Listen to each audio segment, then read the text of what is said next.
I'm now joined by Laura Kyrke-Smith, the Labour MP for Aylesbury. Good morning to you, Laura.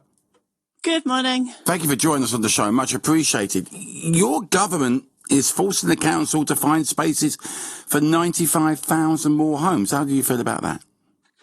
Well, can I just correct that in a couple of ways? So, yes, there is a target now that has been set for Buckinghamshire of 95,000 homes by 2045. But two things on that. First, it's not an entirely new target. So there were already about 22,000 homes underway. Those are already, spades in the ground or close to that across Buckinghamshire, and already another 45,000 homes planned. So this is an increase, but it's not an entirely new target that has been set by the government. And the second thing to say is the reason that the government had to come in and set a target is because ever since Buckinghamshire Council was formed, when the four district authorities came together and formed that unitary council of Buckinghamshire in April 2020, ever since then, the council has dragged its feet on putting together a local plan. So the government is very clear in its approach, which is that it will set targets based on what councils come forward with to set out their needs. The problem is that the council never did that. They had 5 or 6 years to do that from 2020 and never came forward with their own local plan.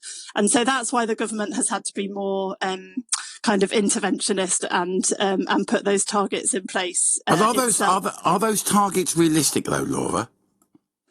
So it's 20 years that we're looking at. I think it is.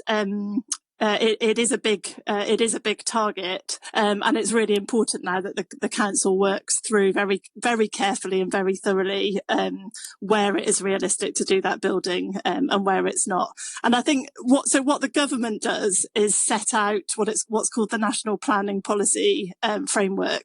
So the government sets out very clear guidance at a national level that says what it expects that house building to look like, and it's really, really clear in that guidance. And we've had lots of conversations about it in Parliament. It's really clear that we can't just go and build houses with, it will only work if it comes with all of the necessary infrastructure, the roads. Well, it isn't, though, isn't it, Laura? That's the problem. We're getting all these houses, 95,000 homes. No matter how you flower it up, it's still 95,000 homes. We still need surgeries. We still need schools. We need roads. We need infrastructure. And you're telling the councils to hit these targets, but you're not helping them out financially to get all of that in place. It seems we build the houses and then we'll worry about the infrastructure later. For example, Wixham's had to wait 20 years for a GP surgery. Yeah, that is how it's been. We've got the same in Kingsborough, right? On the edge of Aylesbury, there was a GP surgery that was promised that was never built, which was put massive pressure onto Poplar Grove and some of the other surgeries in town. So you're totally right. That's how it's been. There's been these kind of speculative developments that have gone ahead without any proper thought for what the infrastructure should be. What the government's saying is that has to change. This has to be planned properly from the start, and it's only going to work if it does come with that infrastructure. So there is 100% a commitment from the government to make sure that infrastructure is in place. And it's roads. I'm desperate to see a rail link up to Milton Keynes. I think that would be brilliant for us. It's roads and railways and all that transport infrastructure, but it's also, as you say, the health centres, the schools, the commercial infrastructure. I met with a group of young people yesterday who were talking about how hard it is to get jobs. I want us to have great jobs in Aylesbury. We're only going to have that if we've got the right commercial properties and the right commercial infrastructure in place as well. So we're not, this isn't about how do we build houses. This is about what do our future communities look like and how do we make those the kind of places where people can get the healthcare and the support that they need, but also where they've got the opportunities that they need in terms of jobs and so on. So we've got to be thinking about it in the round. We've got to be thinking about it really strategically, and that's what I will be kind of watching and engaging on very closely with the council as we go forward. But historic villages like Wynne, Aston Clinton, towns like Winslow that are going to go from 2,000 to 10,000 plus homes. These are places that are going to be destroyed by this, aren't they? What's the message to them? Is it just suck it up? It's part of the greater good? Well, I think if you go back to the guidance that the government sets out, it's very clear that first councils have got to be looking at brownfield sites, like sites that have already been that are already part of urban settlements that might have already been used. It's an absolute last resort that the council should be looking at. Small villages that are already struggling with infrastructure or green spaces. It's very clear that it's a kind of brownfield urban first approach. I'm not saying it's easy. It's really not. I think none of us, or certainly, the residents I talk to, none of us would question, I think, that we need more housing across the country. And you talk to young people and they can't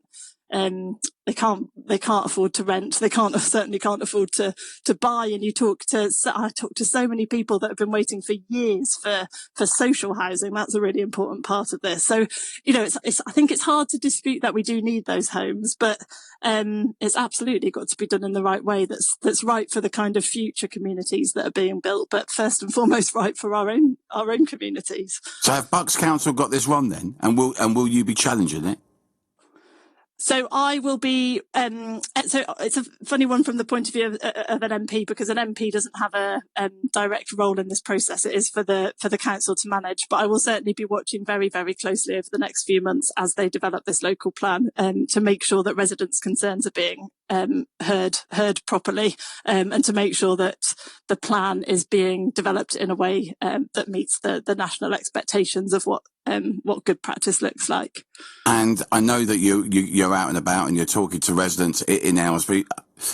What are they saying to you? You are right. We do need housing for our kids. I want my kids to live near me. I want them to live in Aylesbury, and it's amazing and astonishing the house prices in Aylesbury of how they've gone up from when I first moved there 25 years ago to what money you need now to buy a house now. It's got to start with a 5 and a 6, which is ridiculous. But what about everything else that's in place?